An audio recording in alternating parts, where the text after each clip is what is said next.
Baik, hari ini bisa bersilaturahmi bersama. Perkenalkan, nama saya Muhammad Rahmadi, temannya Mbak Tufa dan Mbak Sari, kalau diakui ya.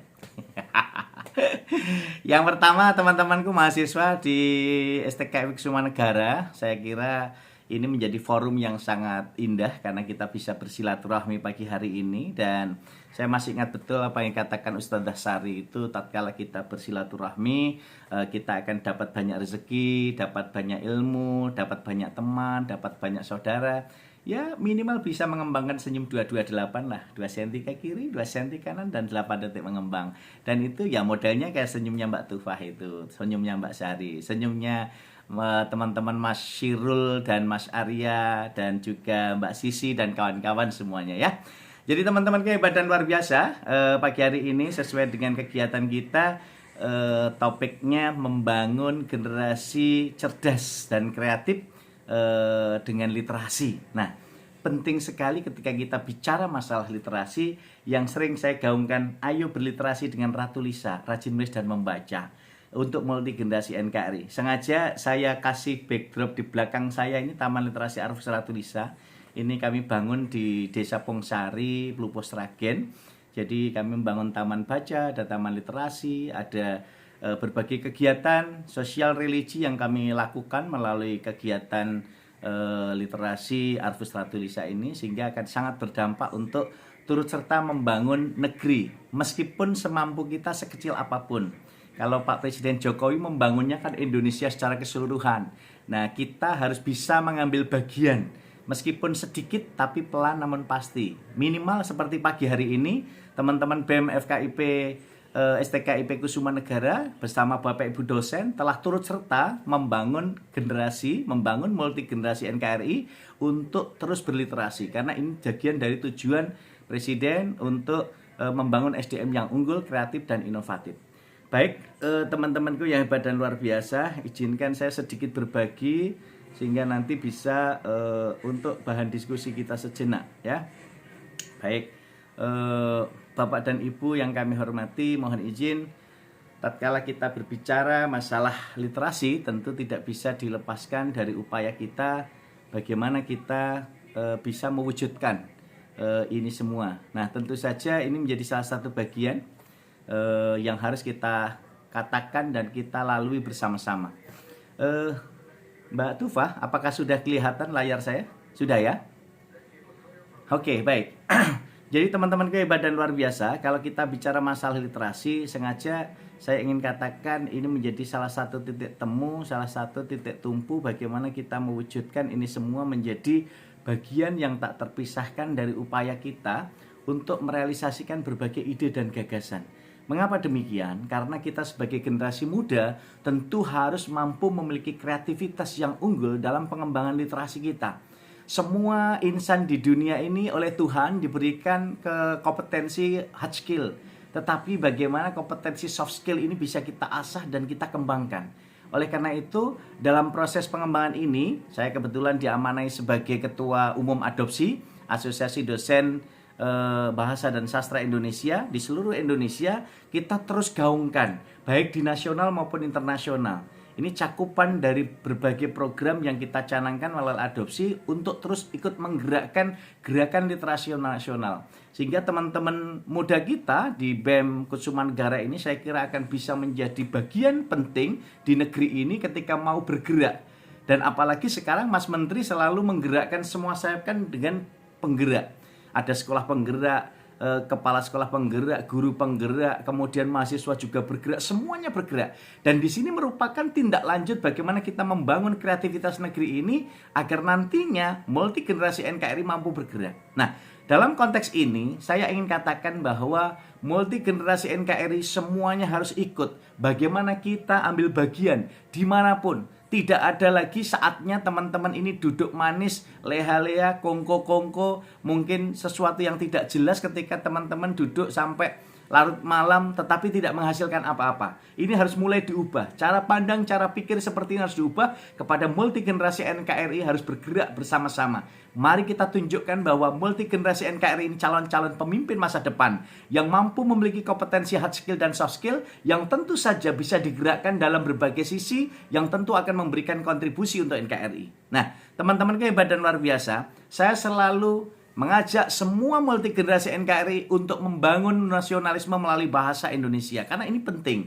Dalam konteks apapun, dimanapun, bahasa Indonesia sebagai alat pemersatu bangsa, bahasa Indonesia sebagai alat pemersatu budaya, dan ini menjadi salah satu bagian penting yang harus dimiliki generasi muda. Maka selalu saya gaungkan, ayo berliterasi dengan Ratu Lisa itu untuk bisa mewujudkan aku cinta bahasa Indonesia, aku bangga bahasa Indonesia. Bahasa Indonesia luar biasa. Dan ini melalui adopsi kami sudah menggerakkan literasi ini menjadi salah satu bagian literasi nasionalisme.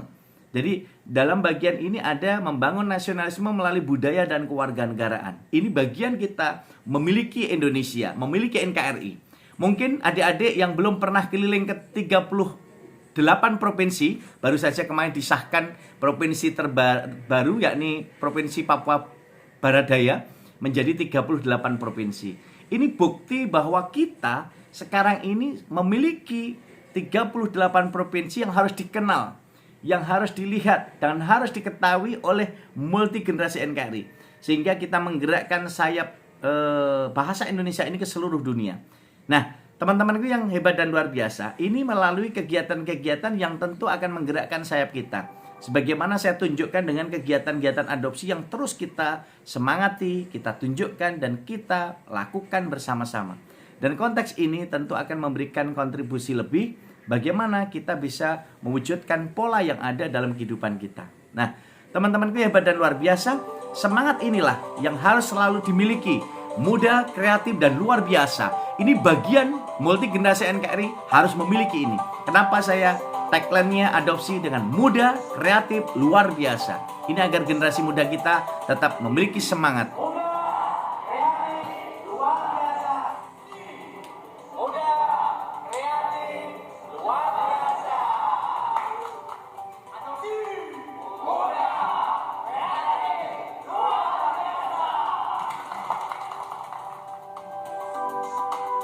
Nah, adik-adikku yang hebat dan luar biasa, kalau kami yang tua-tua masih bergerak untuk membangun semangat itu, kalau adik-adik yang muda-muda, para mahasiswa ini duduk manis, tidak ada gerakan untuk bisa memberikan kontribusi bagi NKRI, nah saya ya pengen tutup muka saja. Jadi posisinya teman-teman harus ambil bagian, dimanapun, kapanpun kalian berada, ambillah bagian. Minimal, ya tadi saya katakan, minimal ketika bertemu dengan orang lain, sapalah.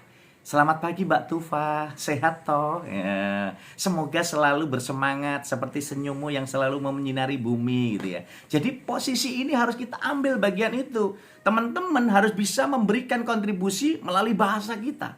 Karena apa? Bahasa ini memiliki fungsi yang sangat luar biasa. Salah satunya contoh, alat ekspresi diri. Coba teman-teman tidak bisa mengekspresikan dirinya dalam gerakan literasi humanistik. Coba ketemu orang tuanya, wajahnya suram, wajahnya bermuram durja. Betapa indahnya kalau kita wajahnya penuh dengan keceriaan, senyum manis, dari inner beauty keluar. Setiap orang yang memandang kita mendoakan kita, ya Allah Mbak Tufa, betapa indahnya, betapa cantiknya, betapa manisnya. Semoga semesta akan selalu membersamaimu. Ini karena apa? Melihat wajah-wajah kita yang begitu menyenangkan, begitu menggembirakan, dan memberikan sinyal-sinyal positif, memberikan energi-energi positif, sehingga kita berkomunikasi dengan orang lain. Ini bagian dari literasi humanistik yang harus kita bangun, sehingga etika seseorang, attitude seseorang akan bisa terwujud, kesantunan seseorang akan bisa dilihat dari teknik berkomunikasi, dari bahasa yang digunakan. Maka pemantik bahasa ini akan sangat penting sebagai alat komunikasi, ekspresi diri, dan juga integrasi dalam beradaptasi sosial. Teman-teman bisa melihat bagaimana sekarang ketika membuka Facebook, membuka Twitter, membuka IG, semua tanpa batasan. Bukan berarti ketika kita dalam situasi kebebasan berbahasa, kebebasan menyampaikan ide dan gagasan tanpa batas. Justru disitulah kita sedang diuji. Apakah kita betul-betul orang yang berpendidikan? Apakah kita memiliki kompetensi hard skill, soft skill yang lebih? Apakah kita memiliki kemampuan berliterasi yang lebih? Inilah yang kita sebut dengan bahasa sebagai alat kontrol sosial. Karena apa? Kekuatan ini yang harus kita tunjukkan pada dunia. Kekuatan ini yang akan kita buktikan bahwa kita melek literasi. Baik digital maupun melek literasi kesantunan, melek literasi ketata susilaan. Nah, inilah yang harus kita bangun bersama-sama untuk menunjukkan bahwa adik-adik ini multigenerasi yang cerdas, kreatif, tetapi juga berpikiran global. Di era sekarang ini, kenapa hari ini saya justru membangun literasinya, saya arahkan ke digital. Sekarang ini siapa yang tidak punya HP? Sekarang saja Pak Romadi memberi materi ini banyak yang bermain HP. Nah, ini bukti bahwa HP tidak bisa lepas dalam kehidupan kita. Ini kita lihat perkembangan teknologi saat ini. Literasi digital sudah menguasai dan mengelilingi kita.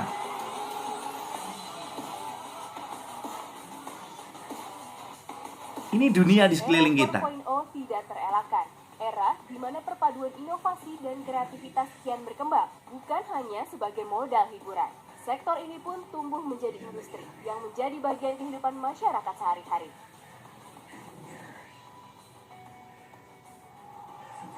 Ya, kini industri kreatif telah menjadi salah satu tulang punggung perekonomian nasional. Sektor yang bahkan menyumbang produk domestik bruto hingga di atas 7%, lebih tinggi dibandingkan sektor-sektor usaha lain seperti listrik, pertambangan, serta industri pengolahan. Inilah industri kreatif yang sudah ada di sekeliling kita. Dan bagi anak-anak milenial, kalau Pak Romadi kan generasi kolonial, kalau adik-adik kan generasi milenial. Ini betul-betul membedakan. Pak Romadi bahagia karena masih diberi kesempatan masa transisi dan bisa menyaksikan generasi milenial yang hebat dan luar biasa. Maka Pak Romadi bisa ngikuti, coba nanti lihat di YouTube Pak Romadi, M. Rohmadi Ratulisa.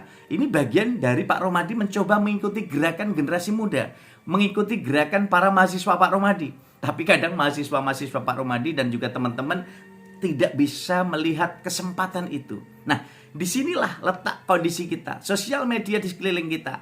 Jarimu harimaumu. Dulu mulutmu harimaumu, sekarang jarimu harimaumu. Adik-adik sekarang ini mungkin kan sedang cepret dulu, lagi seminar nih sama Pak Rohmadi Ratulisa, rajin menulis dan membaca. Lalu di caption, lalu unggah di statusnya, aku lagi seminar loh, kau lagi apa? Kan gitu. Lah inilah yang kondisi-kondisi tetap bisa terlepaskan. Dalam kondisi apapun sedikit-sedikit pengen upload, sedikit-sedikit pengen upload, sedikit-sedikit lagi makan aja yang diupload sendoknya. Ya, lagi ketemu Mbak Sari yang diupload sarinya, madunya ndak gitu ya. Nah, hingga posisinya itu mungkin berbeda-beda. Yang diupload hanya sarinya saja, tangkainya ndak, kelopaknya ndak, pohonnya ndak. Sehingga posisinya ini merupakan bagian yang terintegrasi bagaimana kita membangun frame kekuatan kita sebagai generasi muda untuk memiliki segalanya, tetapi tetap fokus pada kajian atau spesifikasi yang kita inginkan agar kita berbeda, agar kita memiliki pembeda dari yang lain. Ini kata kunci. Nah, kalau kita lihat Bapak dan Ibu guru kita kala itu, ini Mbak Tufa dan kawan-kawan mungkin tidak ngalami seperti ini. Tapi Mbak Sari mungkin masih ngalami yang seperti ini. Karena apa? Posisi seperti ini kita bayangkan. Dulu guru-guru kami, generasi kolonial, itu memanfaatkan the power of kepepet. Sapu sebagai media pembelajaran seperti ini. Iya, ayo. Nah. Yang lain berapa? Ambil satu-satu. Ambil, bagus. Ya. Bagus. Satu-satu. Semua. Ya, bagus. Lagi. Semua. Ambil. Ayo. Yang lain. Bagus. Terus. Ambil. Ayo. Semua. Iya. Lihat. Apa yang terjadi? Inilah yang disebut kesatuan. Jika bersatu akan kuat. Tetapi ketika sudah berdiri sendiri-sendiri, maka akan hancur dan ambrol seperti. Nah, inilah the power of kepepet menuju industri 4.0 dan society 5.0. Kenapa?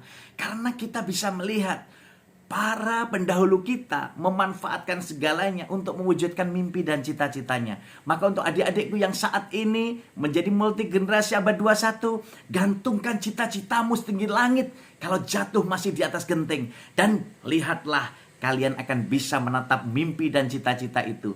Kejarlah sampai kalian menangis berdarah-darah. Sehingga suatu saat kalian akan dapat merasakan betapa nikmat dan indahnya perjuangan kalian. Dan situlah kalian akan terus tetap ikut menyinari dunia. Seperti bintang, bulan, dan matahari yang selalu menyinari bumi. Baik tampak maupun tidak tampak oleh manusia. Karena inilah perwujudan nyata kita sebagai insan-insan yang hebat dan bermanfaat. Insan-insan sejati yang selalu motivasi dan inspirasi. Dan insan-insan bermartabat yang maslahat untuk umat.